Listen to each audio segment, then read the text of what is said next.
चलिए दोस्तों, maps IAS academy में आपका स्वागत है। भारत के जो आपको इसके पहले जो भी आपको भारत से संबंधित वीडियो डाले गए थे, उसी क्रम में आज जो आपको वीडियो दिया जा रहा है वो वीडियो है गुजरात का जो भौतिक मानचित्र है। गुजरात राज्य का जो भौतिक मानचित्र है उसके बारे में आज आपको जानकारी दे रहे हैं। तो आइए देखते हैं गुजरात का जो मानचित्र है।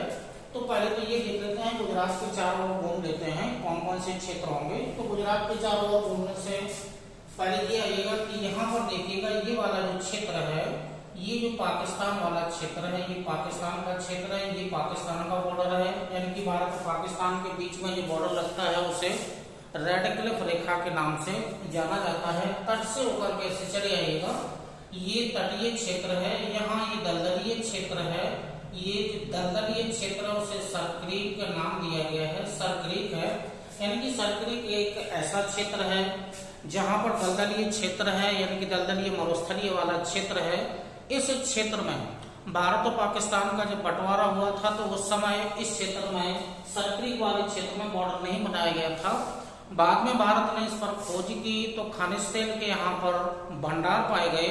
तो जैसे खनिज तेल के भंडार पाए गए तो पाकिस्तान ने इस पर आरोप लगा दिया कि ये क्षेत्र हमारा भी है। तो जो सरक्रीक वाला क्षेत्र है वो खनिज तेल भंडार के लिए प्रसिद्ध है, यानी कि खनिज तेल भंडार यहाँ पर पाए जाते हैं और भारत और पाकिस्तान के बीच में विवादित क्षेत्र है। इस क्षेत्र से होकर के चलिएगा, ये सरक्रीक वाला क्षेत्र है।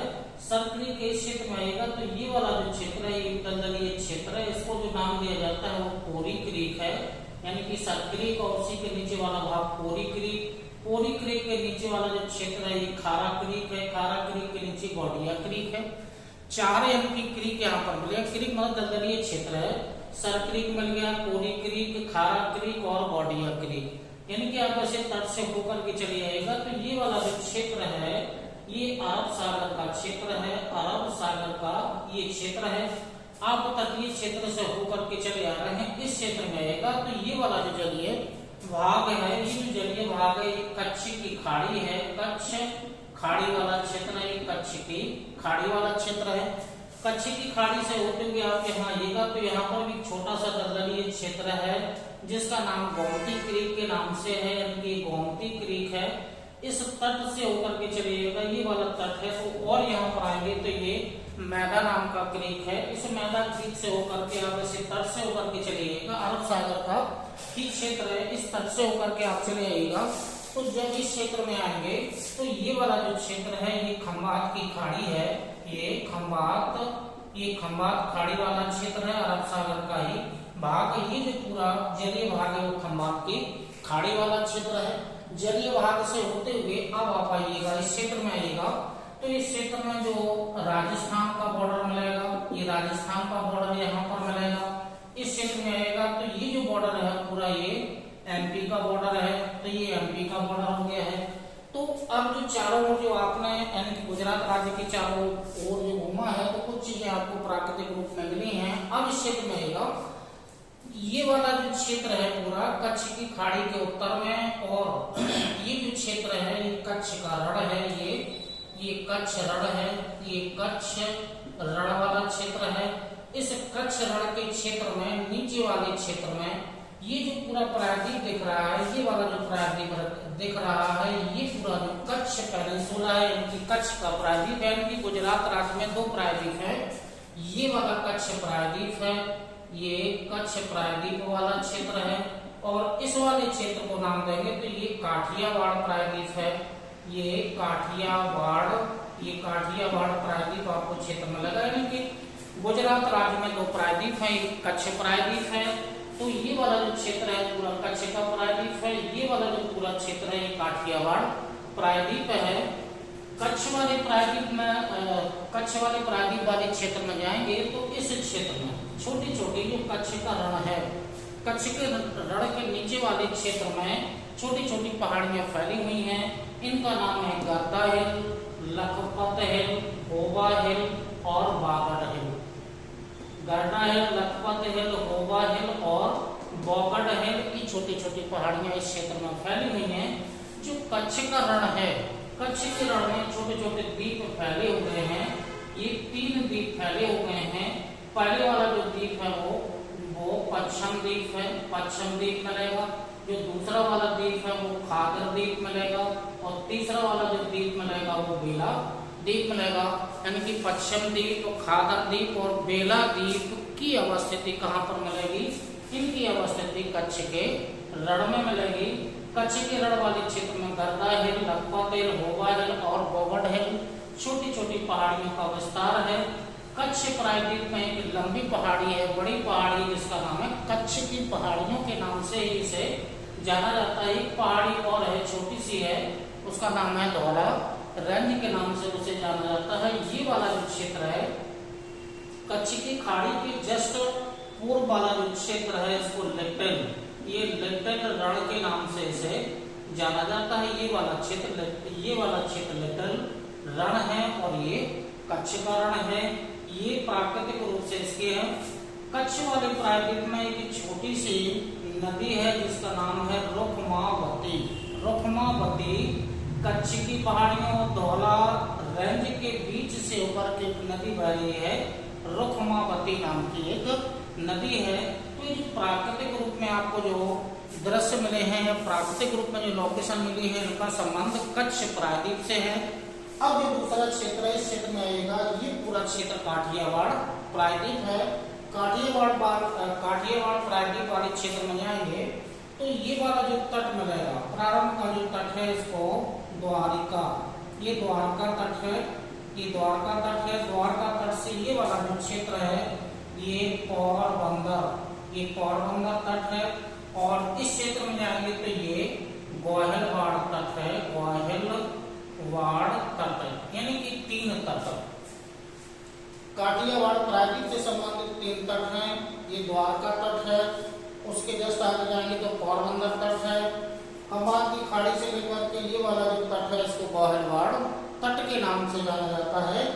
अब इसके आंतरिक भाग में आएंगे तो तो जो राजस्थान का बॉर्डर है, जो अरावली पर्वतीय क्षेत्र है, जो दिल्ली की पहाड़ियों से लेकर के जो अहमदाबाद तक इसका विस्तार, दक्षिणी भाग को माउंट आबू के नाम से जाना जाता है। तो यहाँ पर जो माउंट यानी कि आबू हिल के नाम से, यानी कि आबू जो हिल है उसका विस्तार गुजरात राज्य में है। राजस्थान और गुजरात राज्य दोनों में है। तो ये जो माउंट आबू वाला जो क्षेत्र है, आबू हिल है, इसका विस्तार गुजरात और राजस्थान दोनों में है। तो ये आबू हिल है। पर इस क्षेत्र में आएंगे तो दांता नाम की छोटी सी पहाड़ी है, दांता पहाड़ी। अब ये मध्य प्रदेश वाला बॉर्डर है, इस क्षेत्र में ये जो नदी आती है ये नर्मदा नाम की नदी है, ये नर्मदा नदी है। और ये ताप्ती नाम की नदी है या तापी नदी है। नर्मदा और तापी नदी के बीच में 2 छोटी छोटी पहाड़ियां हैं। यहाँ पर एक पहाड़ी है राजपीपला, जो कि विंध्य पर्वत की शुरुआत राजपीपला से होती है। विंध्य पर्वत की शुरुआत राजपीपला से होती है और मध्य प्रदेश, उत्तर प्रदेश और बिहार में जाकर के जो वहां पर छोटी छोटी पहाड़ियां हैं वहां तक इसका विस्तार है। तो राजपीपला से विंध्य पर्वत की शुरुआत होती है। राजपीपला के जस्ट दक्षिण में एक छोटी सी पर्वत श्रृंखला और है जिसका नाम है मठवार। ये मठवार नाम की एक छोटी सी, ये भी छोटी सी हिल है। ये मठवार नाम की एक छोटी सी हिल है कि नर्मदा और ताप्ती नदी के बीच में 2 छोटी छोटी पर्वत श्रृंखला, 2 छोटी छोटी पहाड़ियां हैं। पहली राजपीपला और दूसरी का नाम है मठवार पहाड़ी है। ये 2 छोटी छोटी हैं। लेकिन ये जो नर्मदा नदी का उत्तर वाला जो क्षेत्र है, यहाँ पर एक छोटी सी पहाड़ी और फैली है और उसका नाम है छोटा उदयपुर पहाड़ी। ये छोटा उदयपुर नाम की पहाड़ी नर्मदा नदी के उत्तर में फैली हुई है। तो आबू हिल, दांता हिल, छोटा उदयपुर हिल, राजपीपला हिल और मठवार हिल, इनका संबंध गुजरात यानी कि राजस्थान मध्य प्रदेश के सीमा पर है। अब आइएगा तो जो गुजरात राज्य की जो मुख्य नदी है साबरमती नाम की नदी है।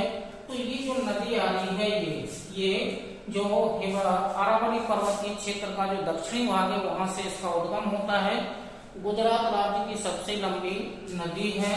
तो ये साबर ये साबरमती नाम की एक नदी है। फिर जो नर्मदा नदी है और तापी नदी है, इस क्षेत्र में लास्ट में जो आएंगे तो एक नदी और छोटी सी मिलाएगी जिसका नाम है दमन गंगा नाम की नदी है।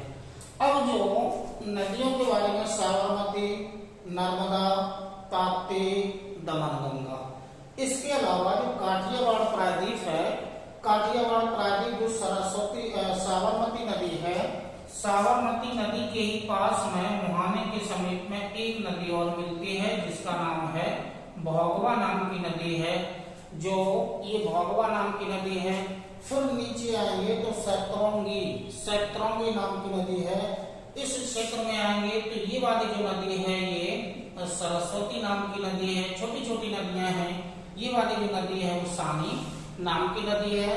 तो सानी, सरस्वती, सैतरंगी, भोगवा, इन नदियों का संबंध काठियावाड़ प्रायद्वीप से है। यहाँ पर एक छोटी सी झील आएगी, लखपत नाम की एक झील है, लखपत। ये लखपत नाम की एक छोटी सी झील है, गुजरात राज्य से इसका संबंध है। अब काठियावाड़ प्रायद्वीप से संबंधित जो नदियां हैं उनके नाम हो गए। यहाँ पर काठियावाड़ प्रायद्वीप है, यहाँ पर तो छोटी छोटी पर्वत श्रृंखला फैली है। यहाँ पर आएंगे तो यहाँ पर एक बरदा हिल नाम की छोटी सी पहाड़ी मिलेगी। बीच वाले क्षेत्र में जाएंगे तो मानदेव की पहाड़ियां मिलेंगी, मानदेव पहाड़ियां मिलेंगी। इस क्षेत्र में जाएंगे तो गिरनार, ये गिरनार नाम की पहाड़ी मिलेगी। गिरनार के जस्ट नीचे गिर नाम की पहाड़ी मिलेगी।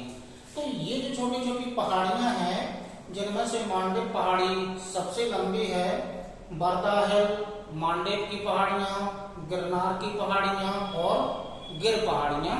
जो गिरनार की जो पहाड़ी है उस पर एक चोटी है जिसका नाम है गोरखनाथ नाम की एक चोटी है, गोरखनाथ नाम की चोटी मिलेगी। जो गिर पर्वत है, गिर पर्वत पर एक चोटी मिलेगी जिसका नाम है सरकाला, ये सरकाला नाम की चोटी मिलेगी। ठीक है, तो इनका संबंध किससे हो गया है? काठियावाड़ प्रायद्वीप से संबंधित है। गुजरात राज्य का प्राकृतिक रूप में जो दृश्य है, यहाँ पर कच्छ का रण, कच्छ प्रायद्वीप, लिटिल रन, नदियां, कच्छ की खाड़ी, खंबात की खाड़ी, तो इनका संबंध जो आपको प्राकृतिक रूप में जो आपको डायग्राम दिया गया है वो गुजरात राज्य का है, प्राकृतिक रूप में है। तो ये डायग्राम पूरा गुजरात राज्य का जो फिजिकल है यह वीडियो आपको दिया गया है। इसी क्रम में जो पूरे भारत का मैप है, पूरे भारत में पहले मेजर रूप में हिमालय पर्वतीय क्षेत्र से शुरू करके भारत में जितना विस्तार होगा सबको एक ही डायग्राम में दे दिया जाएगा। फिर उनको अलग अलग करके आपको पढ़ा दिया जाएगा और उनको आपको समझा दिया जाएगा।